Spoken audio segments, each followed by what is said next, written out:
Take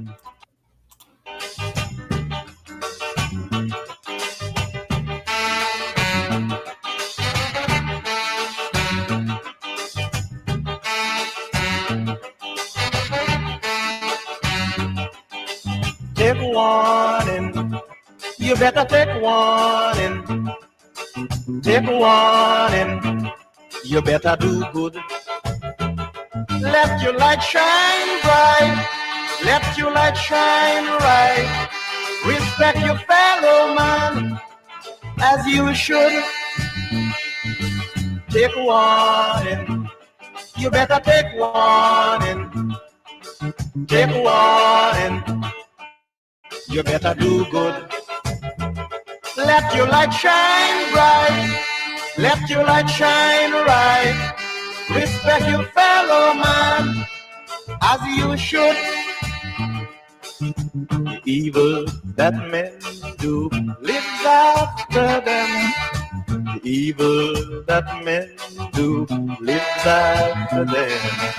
Your evil today will blight your tomorrow. So do good today and avoid your sorrow.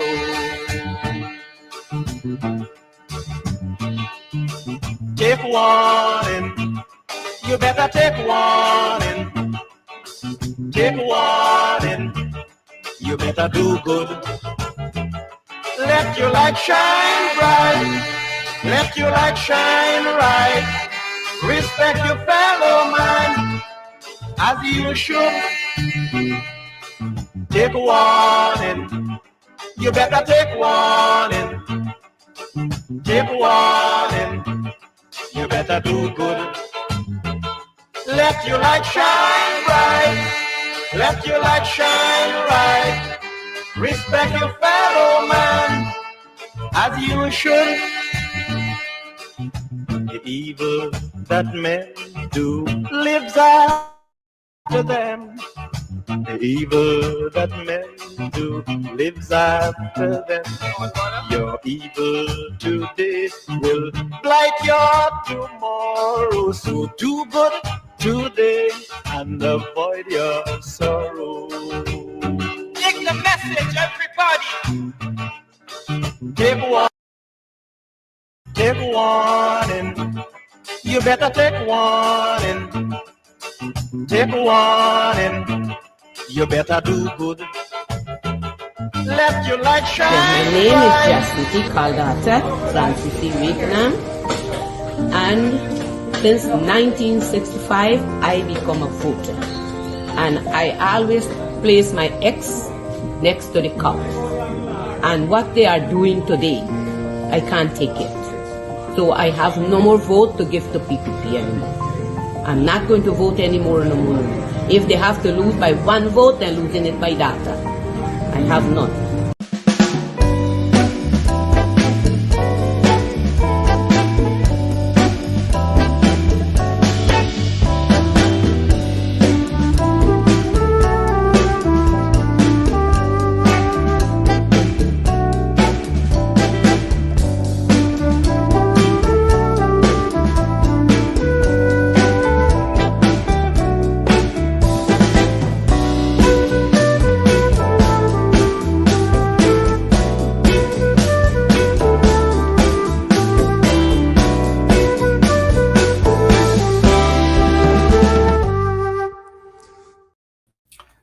Okay, then let's go. Lemon. It's 10 minutes after 9 o'clock. My name is Mark Benchap, and good night and welcome to Straight Up. Thank you for those who have already shared the link. Thank you so much for doing so. And those who don't want to share the link, well, there's nothing else I can say, right? But good night. Guess who's going to be with us this evening, at least for a few minutes out of his busy schedule? Colin, professor. He's also a holder of a PhD, a legitimate PhD. He's a professor. He's busy. He works at other places, but we're not here to discuss that. What we're here to discuss, I just have a couple of questions to ask him pertaining to security matters, and you guys know what that entails. But this is Colin Patterson, former Command Sergeant Major of the United States Army. That's what it is. And then after that, serving all those years, I think for 20 26 or 28 years. He come down to the years, to the months, to the days, and I think 63 months in combat. And combat is not no easy thing where you go and eat polari or cook up or something like that. Combat, active combat duty. Salute to this soldier for life, as he says, soldier for life, who put his life on the line for democracy, not only for the United States of America, but for the entire world. Thank you so much, Colin Patterson. He's my guest tonight, but not only that, when he's done with the army, you thought he was going to probably go in his rock and relax. No, on to the NYPD, the New York Police Department. And he served there with distinction, mind you. He moved up and became a captain of the NYPD. And so Colin Patterson, salute to him and his service. Professor Colin Patterson, Dr. Patterson, is with us tonight. But hey, what's happening in your neck of the woods as you prepare to share, not the licks, prepare to share the information? Where is Wayne Caesar? Is he in the audience tonight? Where is he? All right, Wayne, good night. Don't forget, Wayne has his program on tomorrow, right here on 107.1 FM. But Wayne had a very busy schedule this week. A couple of people say, where is Wayne? Where is Wayne? Wayne is a busy guy too, right? I'm the only one who doesn't have anything to do all day and night. All right. Good night to all of you again. It's Friday. Hey, what's happening in your neck of the woods? Well, you heard a story about Vikram Barrett. Vikram Barrett, allegations that he was escorted out the plane. That was yesterday. And he is now claiming that it's not so, it's lie, it's untruth, and all manner of things. And so he sent a lawyer's letter to say this sue you. But before all of that, I want you to retract, I want you to apologize, I want you to do all manner of things. All manner of things he's asking Enrico Wolford to do. I don't know what is there to do. I don't know. But guess what? This is what Vikram Barrett is claiming. He's saying best wishes to his father. Now, I don't want to involve his family, his father. If his father is unwell, well, of course, speedy recovery to his father, in all fairness. But this story has nothing to do with whether the father is unwell or not. It has to do with a government official allegedly being taken off a plane after he arrived in New York City at JFK Airport,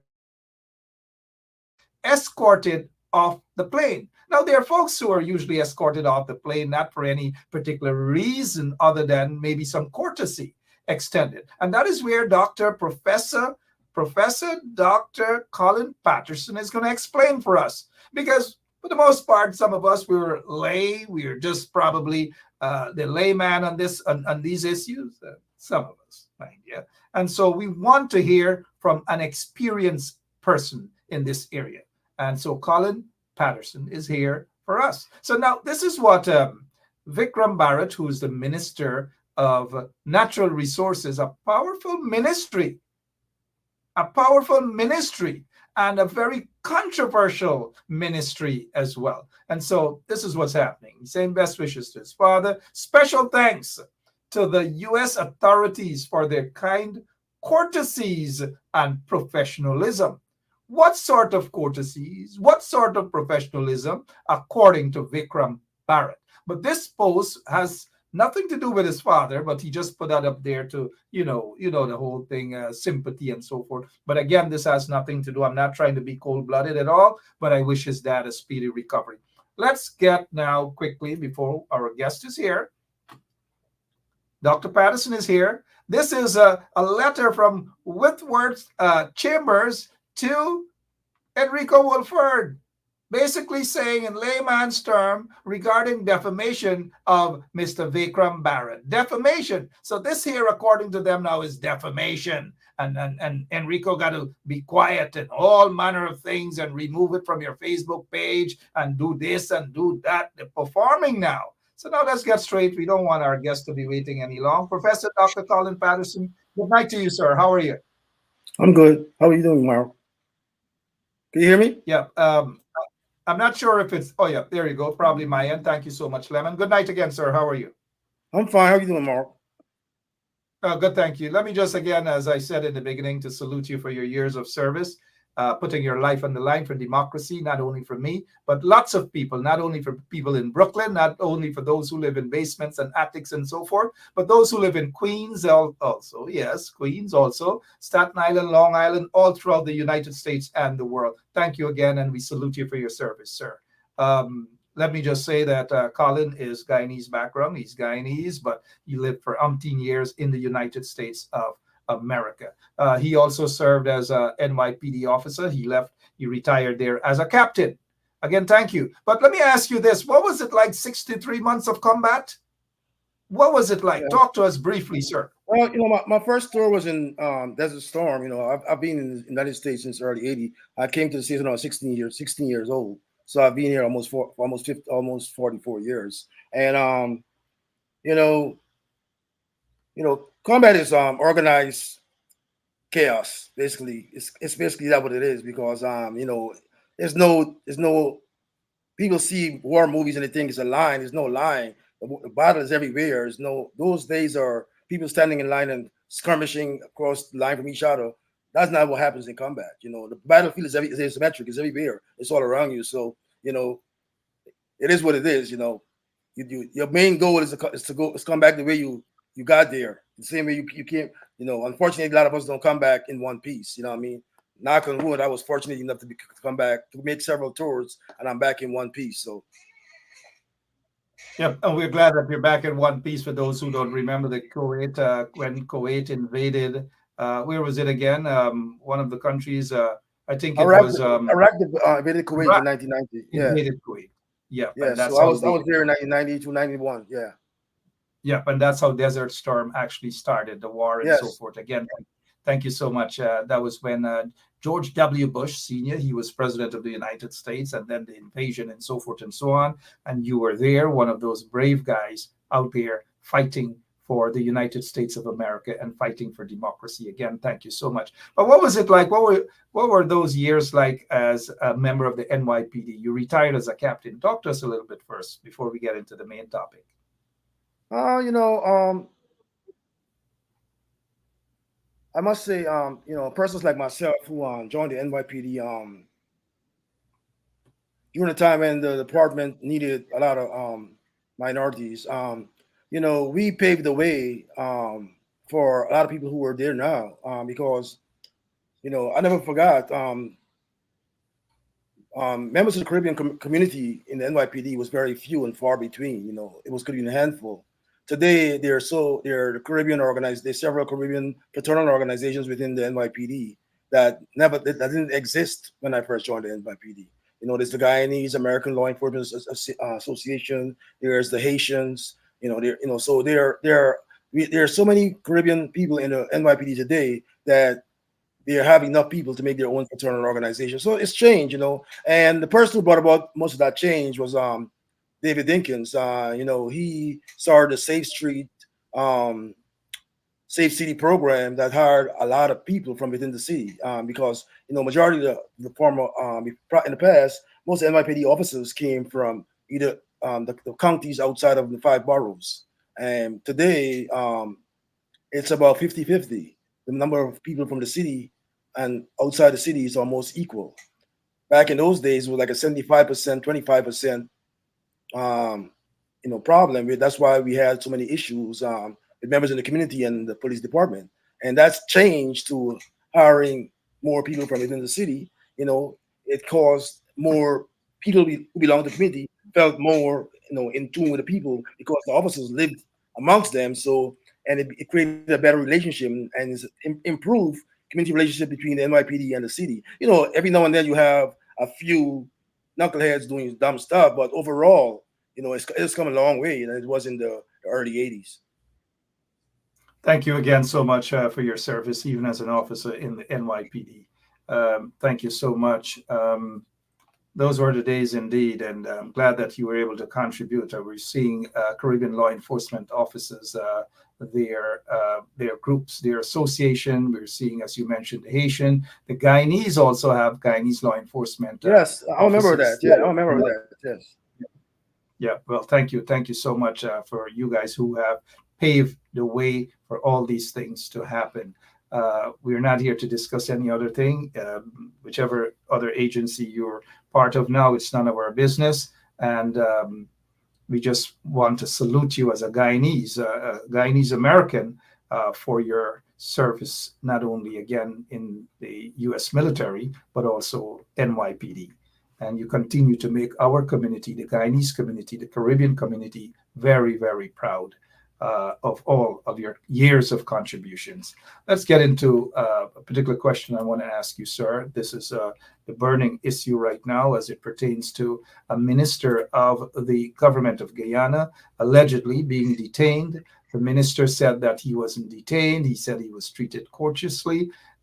In fact, this is what he said on his Facebook page earlier today. Best wishes to my father for a speedy recovery. He also says special thanks to U.S. authorities for the kind courtesies and professionalism. With your years of law enforcement experience in law enforcement, and I'm sure you would have been able to read what's happening with regards to the controversy with this guy, the Minister of Natural Resources, being escorted off a plane by agents, law enforcement agents. Talk to us based on what you may have read thus far. Well, I don't know specifics of the case, and I'm not, so I'm not familiar with the case, but I'm going to talk in generalities of why people are escorted off of aircrafts. Normally, if you have a member of a government, a high-ranking member of a government coming into the United States, normally the State Department of Domestic Security contacts the NYPD and asks for an assistance where the NYPD provides detectives to do a diplomatic escort for the State Department because the State Department funds a lot of because New York is such a high profile area and a lot of diplomats come here and the United Nations is located here. The State Department will not have enough personnel to provide diplomatic security. So what happens is that the NYPD augments or provides like a large percentage of the diplomatic escorts for foreign diplomats coming into New York City into JFK Airport. So that's one way you can be escorted off the aircraft. Another way you can be escorted off the aircraft is that somebody reported you as a person of interest in some alleged crime situation, and the agents meet the aircraft at the gate, and they would escort you off the aircraft. However, if you are a diplomat and invoke diplomatic immunity, like showing a diplomatic passport, is the officers granting you the courtesy of diplomatic immunity is not automatic. They need to verify with the State Department that you actually do have diplomatic immunity. And upon verification of that, they have two options. They either let you go on your way or ask you to get on the next flight back to your country of origin. Because and the regulation that covers this is called the Diplomatic and Consular Immunity Guidance for Law Enforcement and Judicial Authorities. And what it states is that um, a person with immunity is who is believed to have committed a serious crime or serious offense of felony or crime of violence. Um, if they invoke diplomatic immunity, they should be expelled from the United States as soon as possible, as expeditious as possible. So, and that's the regulation. And I could send you links to the regulation, and you could post it, or you could share it with members of the public who would like to read it. It's a State Department regulation they call Diplomatic and Consular Immunity Guidance for Law Enforcement and Judicial Authorities. And this is something that's through the Geneva Conventions that each country is afforded, but you just can't claim it. You could have a diplomatic passport and no longer is a diplomat because some people are, they leave the position but never return their passports. So that's why it's not automatic. The agents on the ground has to make phone calls to verify the identity of the person with the diplomatic passport and to ensure that they still has diplomatic immunity. Once that process is completed, they have two options: either let them go on their way to wherever they're going, or if it's their egregious behavior, some serious crime or violence or a felony, then they have the authority to have them removed, well, not removed, but return them, refuse them entry into the United States. All right, thank you. And here is Professor Colin Patterson, Dr. Colin Patterson, breaking it down for us of what may have transpired yesterday. And the Minister of Natural Resources, we are told he is back in Guyana as of today. And we're yet to confirm that. If in fact he's back, he came in yesterday. According to him, his father is very ill. But according to information, he is supposedly back in Guyana. Is there something strange about that, Professor Patterson? Well, if he is back in Guyana and he was stopped by agents here, that means something rise to the level of they refused him entry and returned him and told him to voluntarily return to his country of origin. Because normally, if they allow you into the country, a day later you will now be back in your country of origin if you're coming here on humanitarian grounds. So if what you were saying is correct, that he is back in Guyana and he came in yesterday and he was stopped yesterday, which means he was told they were refusing him entry in the country and he needs to return on the first flight back to his country of origin, because that's normal. That's normal procedure. Yeah, so we're just hearing that information as a side that he is currently back in Guyana, which is somewhat strange, and we haven't yet confirmed whether he's actually back in Guyana. But if in fact he came in yesterday and he returned to Guyana, he's back there today. Well, something really isn't. Well, right. the second scenario that I gave you is what may have happened. He was basically told he invoked immunity, and he was basically told, you're seeing that you invoking diplomatic or consular immunity, you need to depart United States of America as soon as possible. Now, if he's here, which means nothing happened. But if he's back in Ghana, that's basically what may have happened. All right. But even if he's here, still, it doesn't mean something didn't occur. Because once he invokes diplomatic immunity and it doesn't rise to a major offense, they cannot proceed to question him. Got you. So once he takes his diplomatic passport out, which it's not according to the passport, is they have to verify his status. Having a passport doesn't automatically grant you diplomatic immunity. Having a card doesn't automatically grant you diplomatic immunity. Having diplomatic plates on your car does not grant. It has to be verified.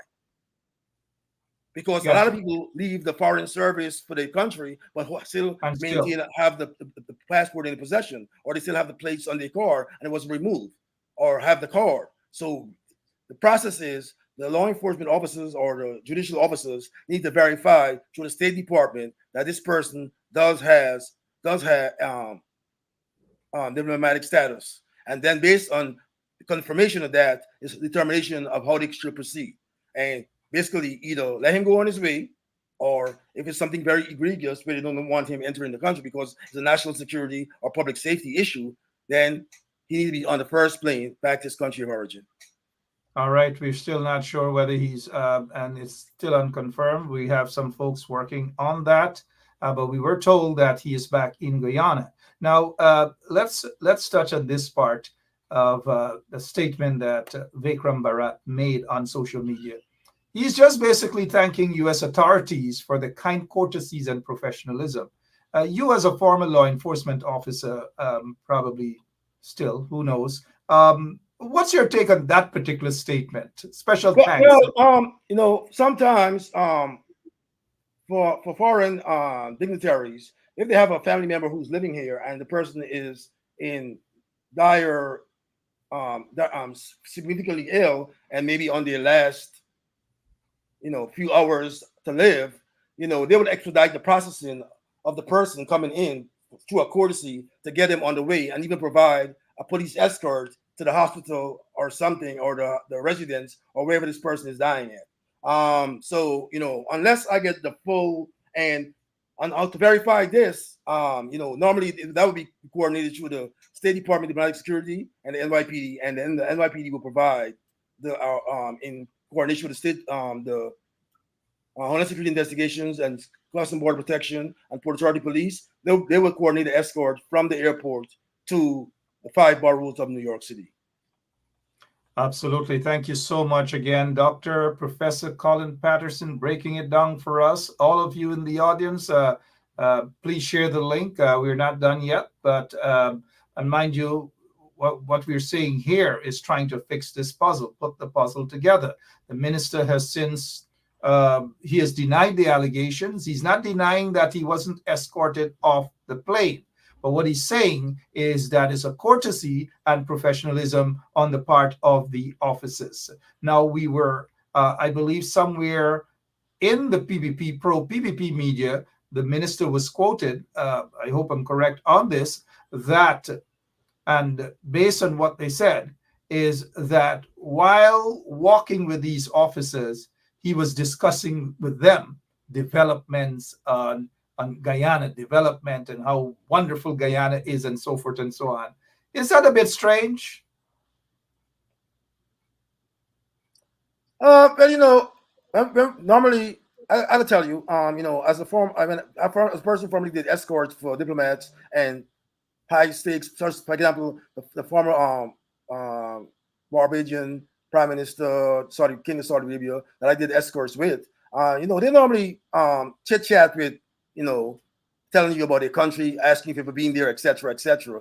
Telling you about the good things, just because it's just like talking and conversation in passing. So yeah, if he's saying that that's what he was doing, that occurs because sometimes a lot of the guys never heard the country the person came from. You know what I mean?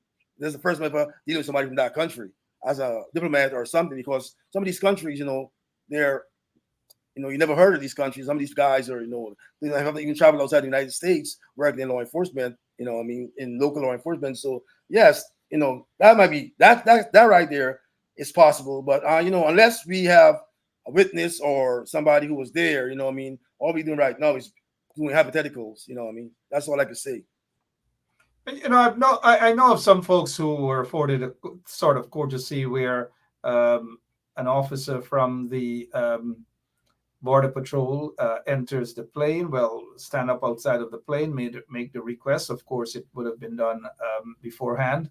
And but normally, when this happens, they don't take them through the gangway. They escort them through the side of the gangway out onto the tarmac, and then you enter the car from there to go wherever you're going to. Was that this what occurred? This is what occurred? I doubt that is what occurred, because it didn't occur that way. Here's a photograph. Describe it for us, please. Break it down. Now, here it is. The minister, Vikram Bharat, is in the middle there with his luggage. Mm-hmm. The officer, Border Patrol officer there, number one, and then there's another plainclothes guy, number two, and then there's a number three. We're assuming that those number three and number two, they are plainclothes law enforcement officers. We have to assume that. Describe what you see here. Most likely, the officer is from the Customs and Border Protection, which is the guys at the airport who does immigration and luggage inspection. And if those guys are plainclothes officers, they will be normally from the Homeland Security Investigations and called the BEST squad, the BEST squad. Those guys are assigned to all major international airports in the United States, and they belong to the Homeland Security Investigations, HSI, New York. But does this, for the ordinary man out there, woman, looking at this, they will think that something isn't right about this at all, being escorted. Well, no. First of all, the diplomatic escorts are done. Most of the people who do diplomatic escorts are wearing suits. These guys in this photo look like plainclothes officers who are assigned to the Homeland Security Investigations BEST squad at the airport. Looking at the photo. Good. So when you say that they're assigned to the investigation unit of Homeland Security at the airport, are those the ones who will offer this courtesy and escort individuals? Say, oh, welcome to the United States of America. Let me have your passport so I can expedite your exit and so forth. Is No, that what they do? no, Assuming Homeland that that's who Security, they are. some Homeland Security investigators, they do secondary inspections and they do secondary questioning. That's their purpose. If a CBP officer suspects something suspicious, they even notify the best squad at the airport, and these guys will come and speak to the person.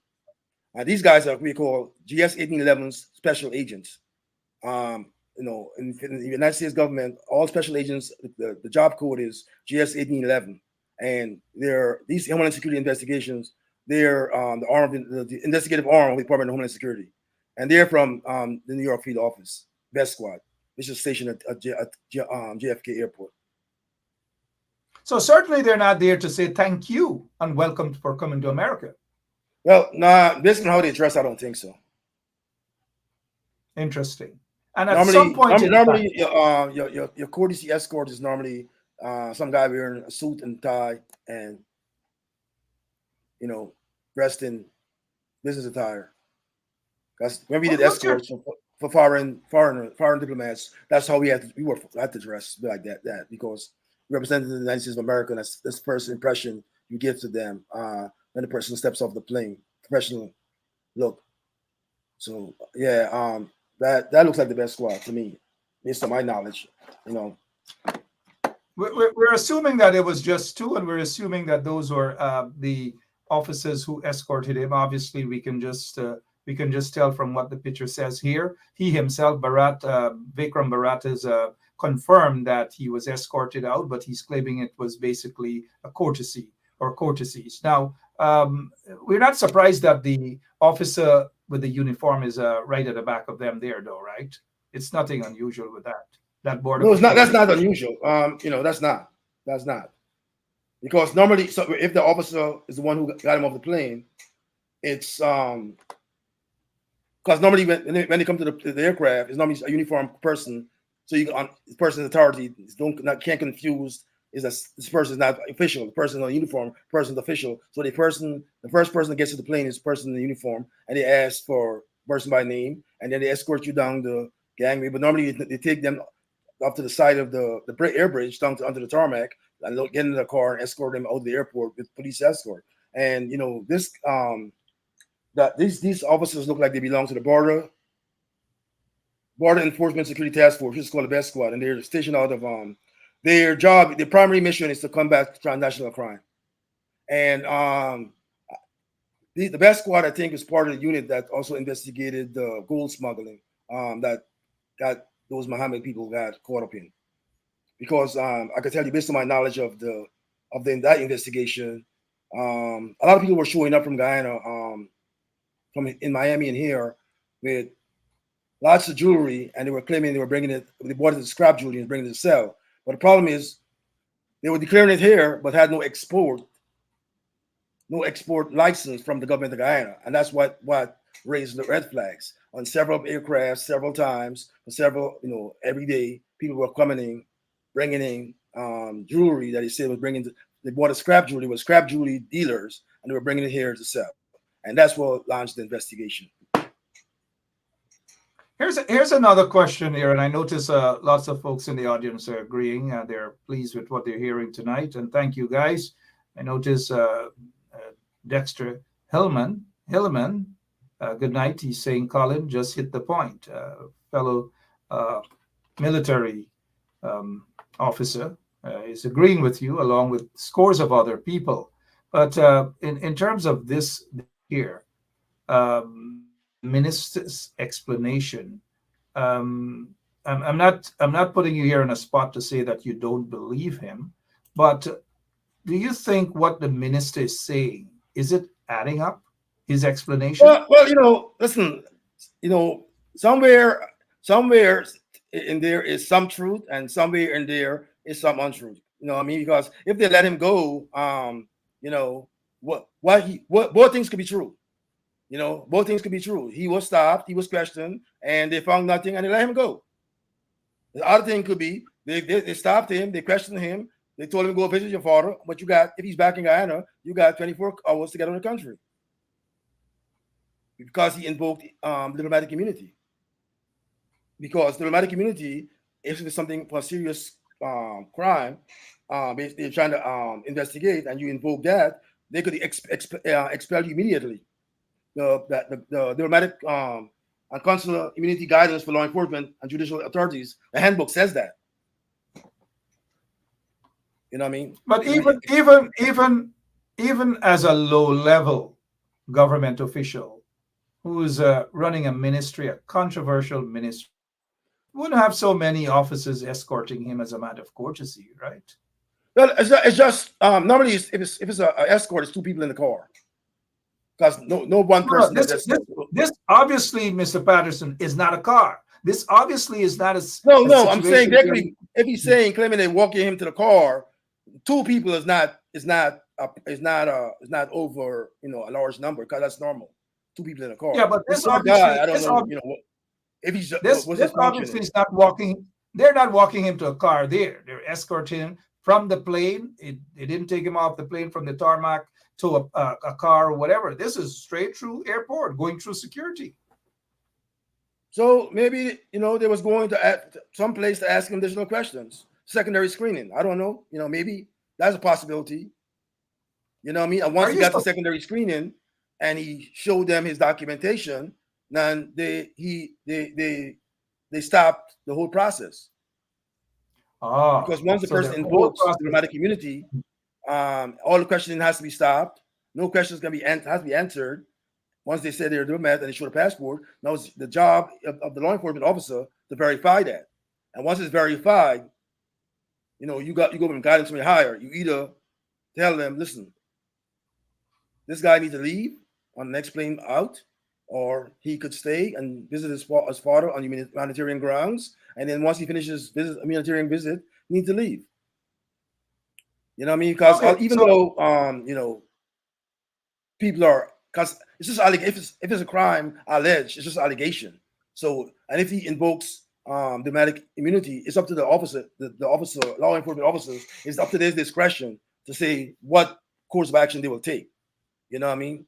It's their course of discretion. So discretion says either let him go see his dad, or tell him you need to find a hotel and get on the first plane smoking back to Guyana next day, as soon as possible.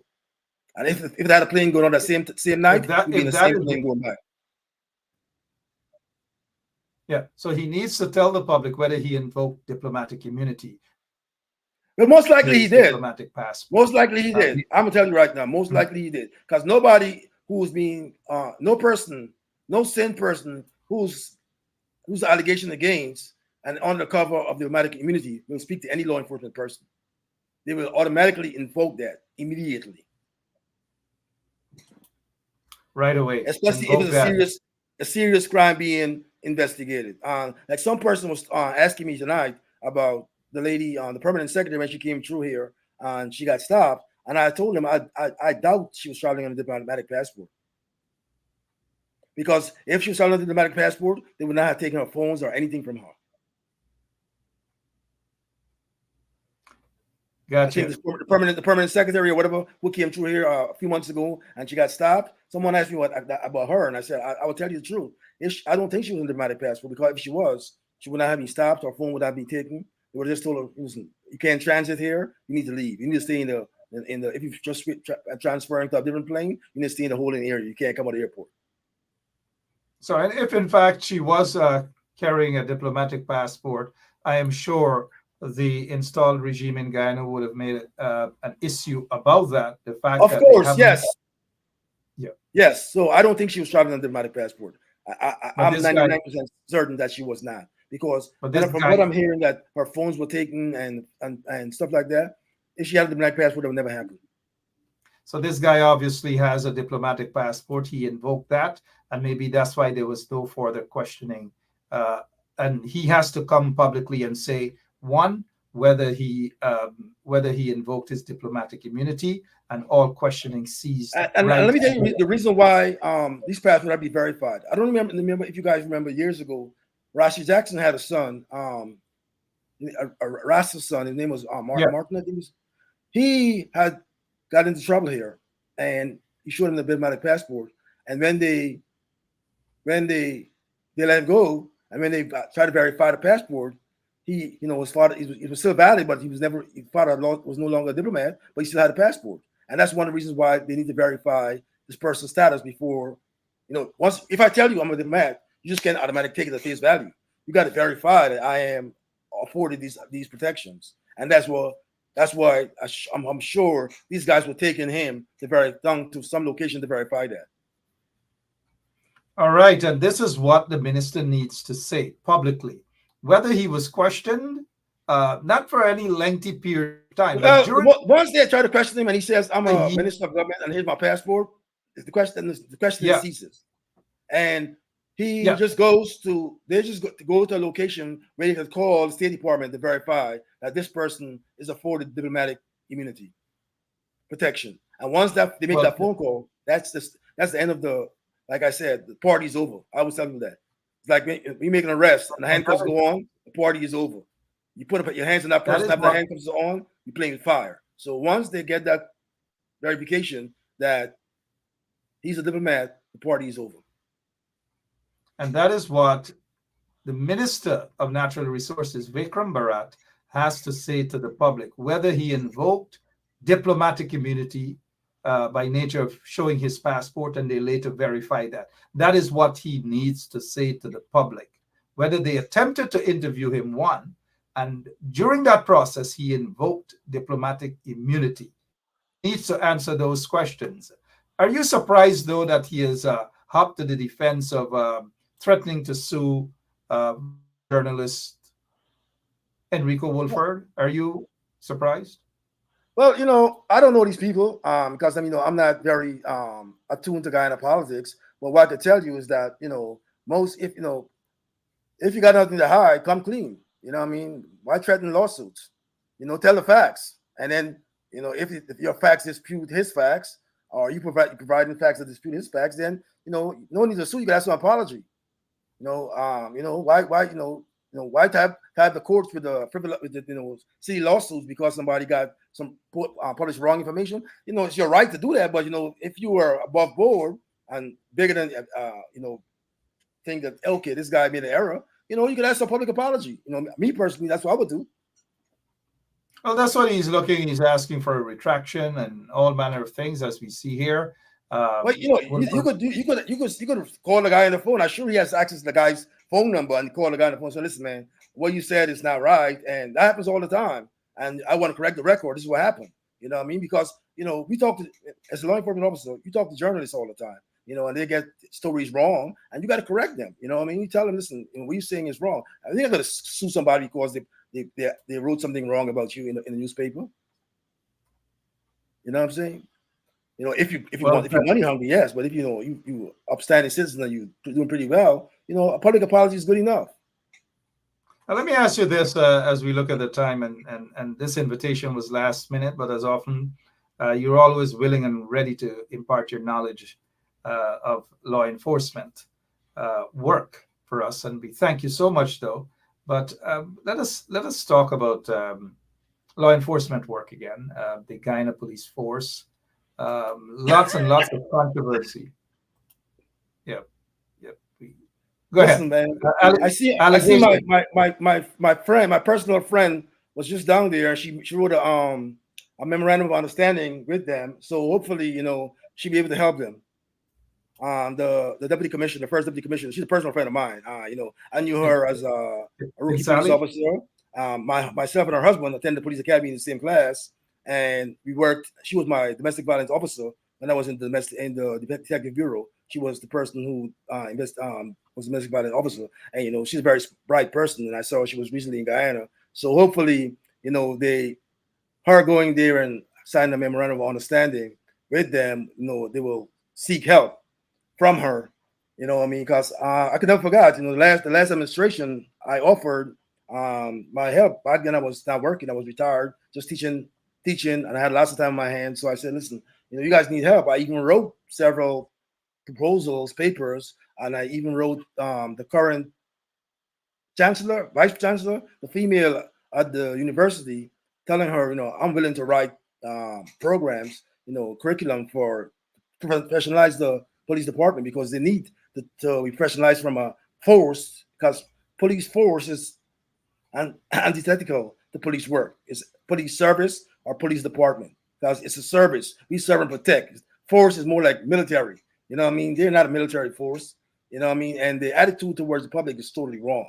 So they need to professionalize that department, that force. And I wrote, when I saw them proposing professional training for senior officers in the University of Guyana, I wrote to that female chancellor, Indian lady. I don't know, I can't remember her name, but I know I could go to my email and find it. And I said, listen, I'm a professor of criminal justice, homeland security, and emergency management.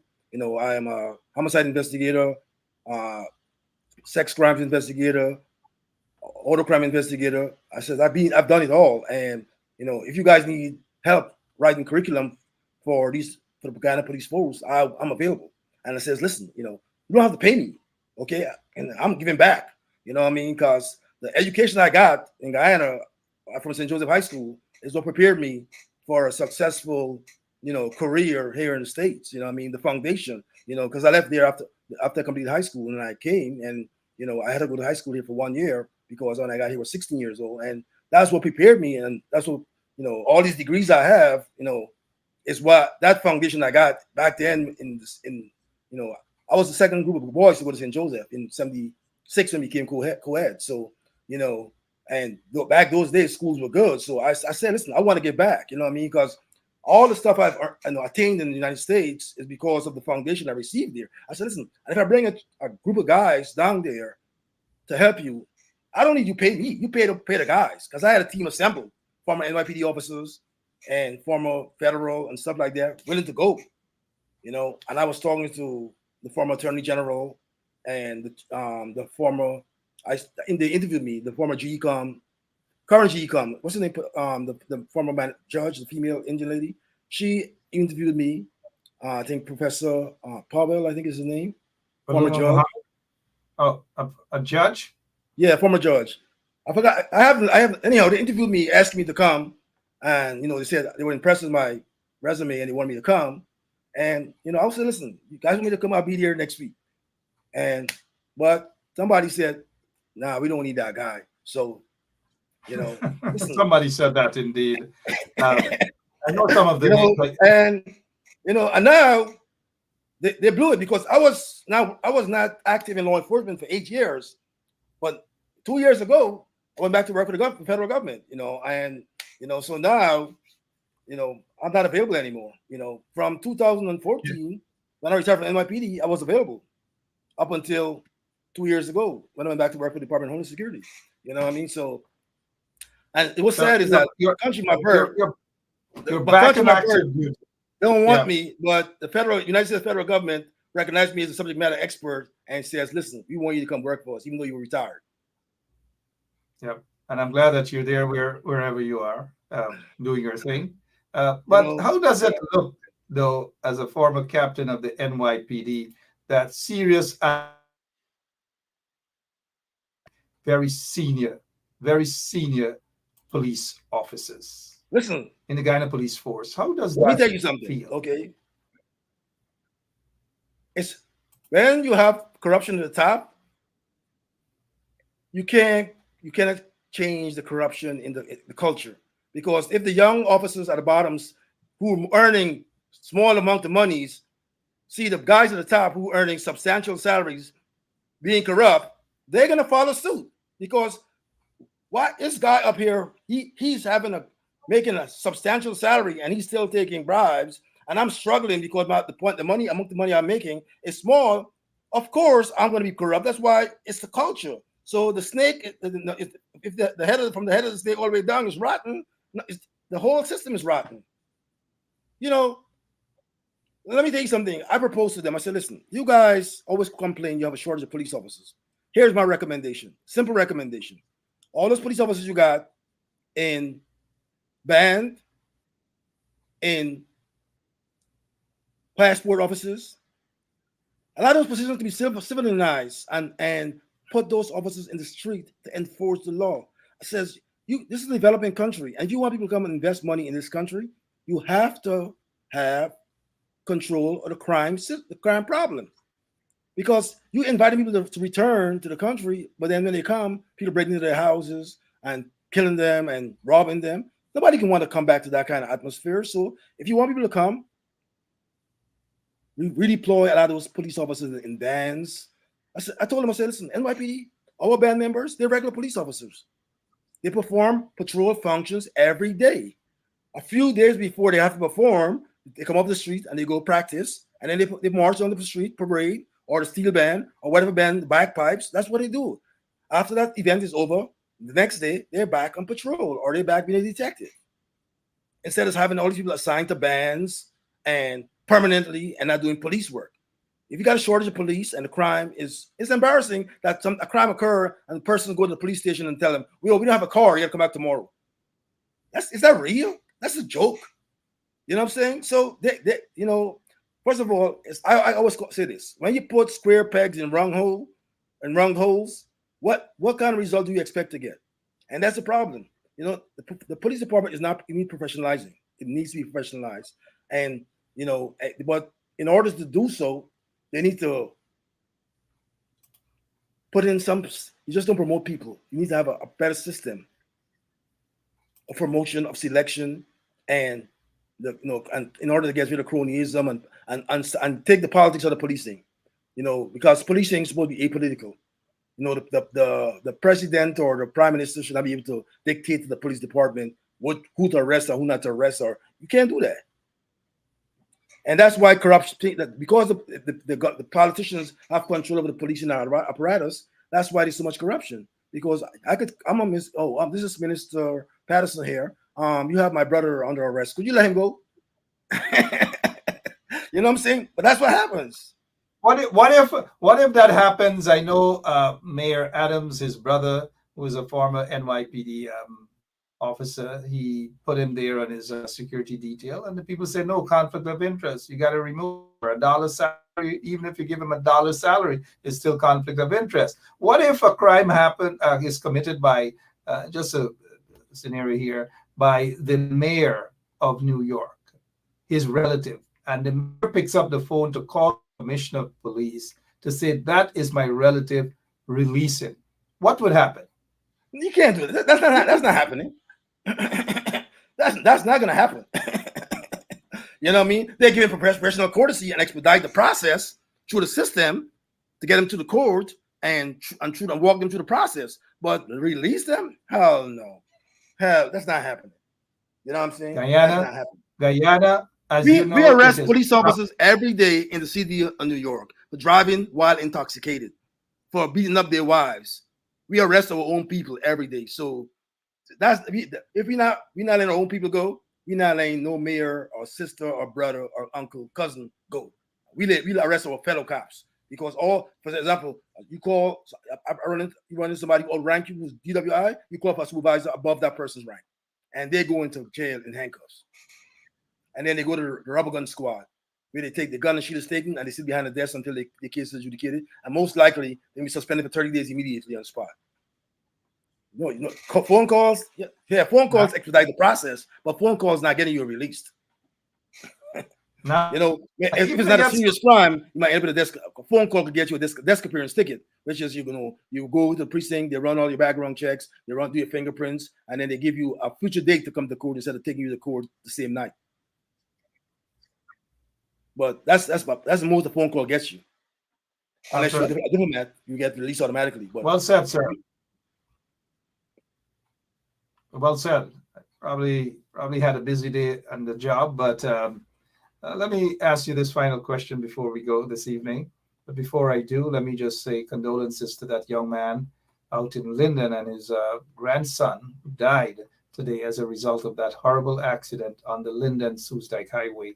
And that Linden-Soestdijk Highway is destroyed as a result of Jack Dale running that cable, that fiber optic cable that destroyed the entire sidewalk or the side of the Linden-Soestdijk Highway.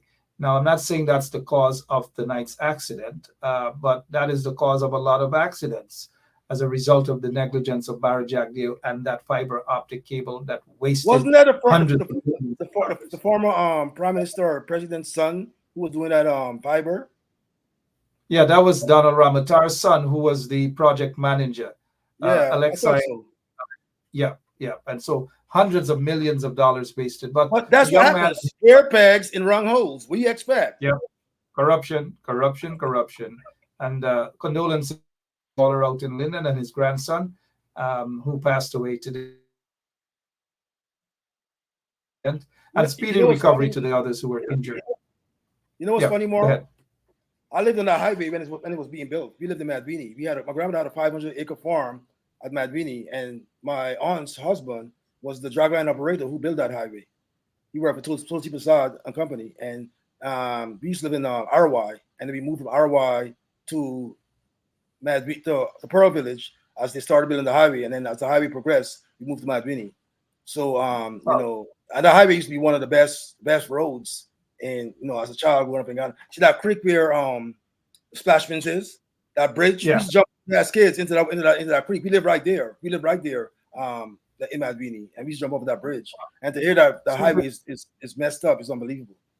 That used to be one of the best you roads in Guyana as a child growing up. you came from good stocks in Guyana. Good stocks, Patterson.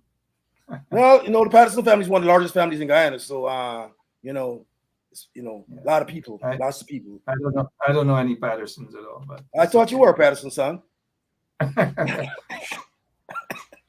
Yeah. Some other time we'll talk about that. Professor, I'll address you as Professor Colin Patterson on air. But thank you again for your service. Thank you for everything that you do for America, other countries around the world, and you fly our flag with greatness. We Well, I salute fly you for both that. flags because at the end of the day, I'm always a Guyanese. You know what I'm saying? Both So flags, yeah. That's what I meant to. you So know what I thank mean. you I so fly much. both flags. You know what I mean. I'm never And forget your that my. your your closing your closing remarks, Colin. Your closing remarks. Listen, man. I hope one of these days that people will see people for who they are in Guyana, and they lose this racial and ethnic strife and ethnic and racial politics. Because both parties, engage in it to some degree, some more than others. And let's do right for all the people. You know what I mean? Because we want to see. Listen, I'm never going back to live in Guyana. I don't have any family there. All my siblings were born here. I'm the only one who's born there, and but my family visits there. My family has property there, and people want to see the development in the country. We want to see people living better, and the infighting and the cursing out and carrying on in public is not advancing anything for the country. It's just turning people off who were very interested in going there and helping the development of the country. And when you see the politicians engaging in such juvenile behavior and cursing each other out in public and stuff like that, it's a major turnoff.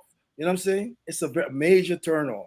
You know what I mean? And what was said is that there's so much natural resources there that everybody can live comfortable if it was, handled properly.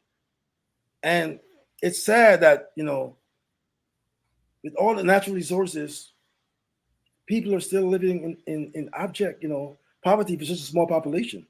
Because you can't say we're the richest country in the Western Hemisphere per capita, but you're not spending money on the people.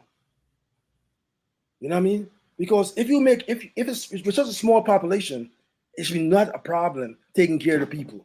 Because you got less than 1 million people in the country. You know what I'm saying? And even if you was to do a small amount for each person to help everybody along, it would help. You know what I mean? And it would limit a lot of this racial and ethnic strife and politics that's going on, racial and ethnic politics that's going on. Because when one set of people only, if you in a country you're saying one people, one nation, one destiny, and only some people are getting ahead, and there's no opportunity for the majority of people to get ahead, of course there can be resentment. Of course there can be, you know, people are going to go to their tribals, the tribal corners, and that's where the battle can be for that, in tribal corners. And it gets uglier and uglier every year. You know what I mean? And somebody needs to step in and say, listen, it's like I asked someone the other day, where's the Forbes Burnham? Where's the Forbes Burnham? I remember as a kid, that man would speak and he would galvanize the entire nation. You know what I mean? Whether you liked him or not, people saw his vision from all ethnicities. And you know what I'm saying? And I asked somebody, who is the next Forbes Burnham? Because now it's a lot of you need somebody that came with charisma to mobilize the people and also the brain power to do what's right for the people. You understand? Who's this person? You know what I mean? I know, I see Nigel, and I know Nigel, we all grew up in Sobrianville area together. I knew him since I was a kid. He's a few years older than I am. And I know he's a smart guy, but I don't think, I think he should have gotten more involved, but I guess because his businesses and stuff like that, he didn't get involved more. But I guess he finally saw the light and he wants to get involved, because I personally felt that when the AFC came about, with his smarts and stuff like that, he would have done much more. But at one point, he took a back seat, and now I guess he's back again. But hopefully, he's the guy who could bring people together, because we need to see unity and for the betterment of everybody and human beings in Guyana. We all got family there. Whether it's close family or distant family, we want to see betterment for people there. I would volunteer my time just to help develop the police department into a professional organization if they ask me for zero, for zero. You know what I mean? For zero. Just, I would go and do what I got to do. But, it got to be the right atmosphere, the right circumstance, and the right people, because I can't work with people who, I got to keep looking on my back for. Or every minute I'm looking on my back to see if send somebody to take me out. You know what I mean? So I got to be comfortable. So if the right people are there, I definitely will go and I would help them professionalize the department. And I'm sure I could tell you, I could call like 20, 30 people right now who I work with in all the branches of federal, state, and local law enforcement that I've been in, and also on the academic level, who would go, because we want to see developing countries improve policing, because it improves the population, and we let go of archaic way of policing, which is heavy-handed way of putting hands on people and arresting people with just based on allegation. No, we don't want to say that. We want professionalization of the police department there, because that's what a developing country needs to attract investment. Thank you so much, Professor Colin Patterson. Dexter Hillerman is saying, Mark, thank you for bringing my battle buddy at retired CSM, that is Command Sergeant Major, CPT, Colin Patterson, to share his experience with the Guyanese. Your buddy, Dexter, is saying thank you so much. And others are saying thank you so much for availing your time from your busy schedule tonight to explain what you believe may have occurred. Thank you so much, Colin, and see you soon. Give my regards to the family, sir. Thank you. I'll talk to you, Mark. Have a good night. Yep, we will talk. Bye-bye. All right, Colin Patterson there for you guys. Served in the U.S. Army, served as left as a captain of the New York Police Department, and he is a Patterson. Good. Thank you so much, Colin. And to all of you, thank you all so much. And you notice that Vikram Bharat is calling on Enrico Wolford to say he's sorry and to retract and all manner of things. We'll see how this story develops, but let me say that the minister needs to come forward to say whether he invoked diplomatic immunity, whether he said to the officers, according to him, they escorted him and they were very professional and all manner of things. We don't want to hear all of that. We want to know whether you, Vikram Bharat, whether you invoked diplomatic immunity and what happened thereafter. That is what we need to know. We don't need to hear that they went on the plane and they escorted you as though you're some sort of special individual, as though you are entitled to this. No, you're not. I'm almost certain that he never had this sort of treatment before. And the question is, why now? I can bet my last 50 cents right now that there's more to this story. There is more to this story. And Vikram Bharat has to say exactly what transpired. Don't rush to intimidate Enrico Wolford and say that he has to retract and he has to apologize. And one simple question: did you invoke diplomatic immunity? That's all. Did you invoke diplomatic immunity? Don't tell us about your father's sick and your father. You're trying to play a victim here by invoking your father and his sickness. Again, speedy recovery to your father. mind you. He is not involved in this, and so you're the one that brought him in this picture. But it has nothing to do with who you're visiting and your father very sick and all these sort of things. Did you invoke diplomatic immunity? And whether at that point in time they stopped any form of questioning. Did you invoke diplomatic immunity? And if so, what happened? Stop with this Jim Cockbring Ramgoat, this silly story about writing Enrico, sending him a lawyer's letter. Stop with that Jim Cockbring Ramgoat story. Talk to us about this.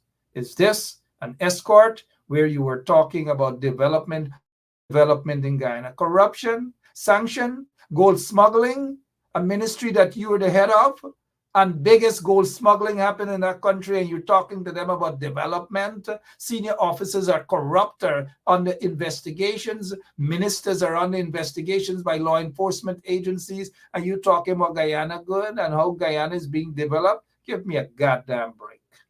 Tell us whether you invoke diplomatic immunity. Tell us the true story as to what happened. Don't play no victim game now as though people are after you and all manner of things. Tell us whether you approached, according to allegations, whether you approached Exxon Mobil with regards to a subcontractor on a $40 million US land deal. Tell us about that.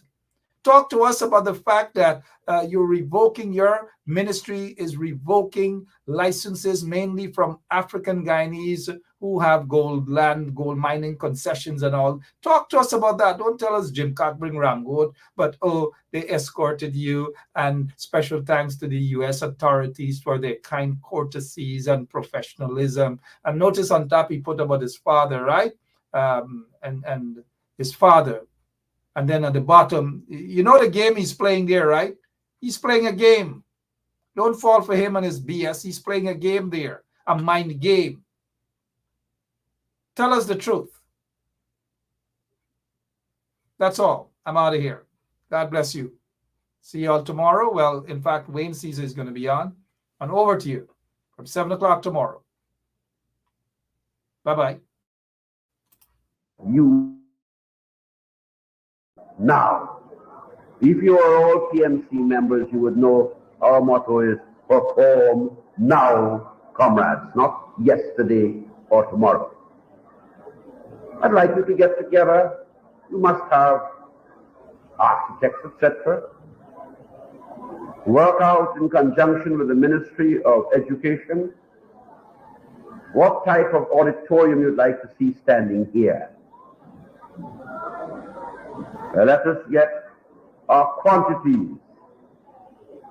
And I can assure you that provided the staff,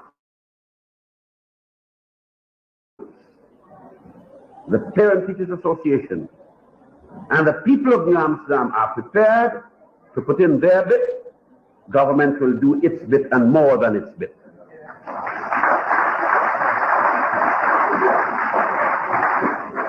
We in the People's National Congress government lay no claim to divinity, except that like all of us, God is our Father. But there's a certain divine quality which we like to specialize in, of helping those who help themselves. Yeah, my name is Jasmine Caldata, Francis Wakenham, and since 1965, I become a voter. And I always place my X next to the cup. And what they are doing today, I can't take it. So I have no more vote to give to PPP anymore. I'm not going to vote anymore no more. If they have to lose by one vote, they're losing it by data. I have none. Oh, Jesus Christ, if cost of living double, I don't know what happened. A pound of sugar is $300 already. Flour, everything gone up. Everything just raising. You gotta get about $40,000 for buy good ration. You gotta get 3 man now. A weekend man, a monthly man, and a fortnight man. How we gonna do a body man walk right now? You ready? Boxer, let me go now. Hear me sing now. Body walk. Body walk. Body walk, baby. Body walk, truck. Body walk. Body walk. Body walk, baby. Body. Listen. Body jump. Body jump. Body jump, baby. Body jump. Body jump. Body jump. Body.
There and fabricate that. Unless you say who the person is, I can't comment on anonymous people. Okay, well, let's talk about specific individuals. What is your relationship with Mr. Su Jurong? Su. Oh, Su. My relationship? Nothing. He's a tenant in my place, yeah. And he's a good friend of yours? Yes, yes, he is a friend of ours.